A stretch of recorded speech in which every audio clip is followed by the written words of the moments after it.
Okay, so we're looking for students that are very keen and interested in business studies, and the idea behind the T-level is that actually it's not just about the academic side that they're learning, but also the practical side of being in a placement.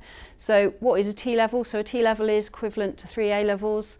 And it's been developed with employers so that the students would very much get an insight into a work placement, which means that they've got those skills then and the knowledge to be able to work alongside organisations and work out what they need to do then for the next stages in their education. Okay, so we cover quite a lot of different topic areas within the subject. We've got our core topics, which range from business context, which looks at how businesses are structured and the market in which they're operating in.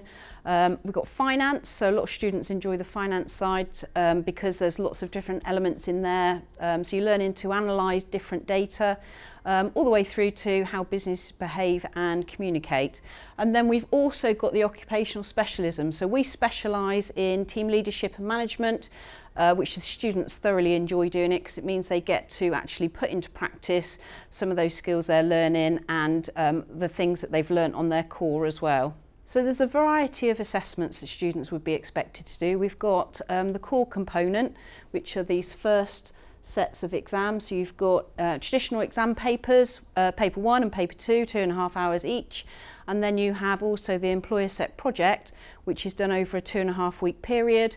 And that combined, those 3 together, gives us our core grade. And they will get scored between A star and E. And then we also have our occupational specialism, which we're doing the team leadership. And that's, again, it's like a project over a 3 week period, and that would then give them a distinction, merit or a pass. Overall, the qualification would give them a distinction, merit or a pass as opposed to grades A star to E. Yeah, so as part of the course, students need to have a minimum of 315 hours in a work placement over the 2-year course. And they're released 1 day a week from college to be able to go and do that. So our current year 2s, they go out on a Tuesday. And the work placement is there for them to gain experience, and it is their responsibility to be able to find that work placement, which is really good because it means that they can then go into an area that they choose and they have an interest in. It can be quite tough to try and find a work placement, so we do have a team that can support the students to find those work placements and get all the paperwork signed off.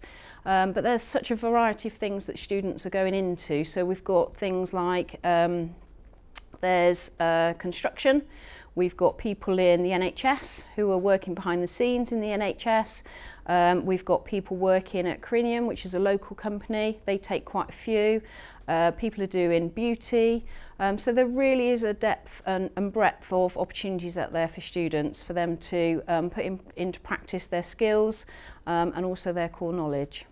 So there's lots of options once they've completed the T-level. They can go into skilled employment, and with the work placement that they do 1 day a week, very often they get offered a job at the end of it because they've been working with the employer and actually they've developed the skills and I guess they've been trained for a year. So there is that option, but if not, then they can go on to other skilled employment and they've got a year's worth of experience on their CV.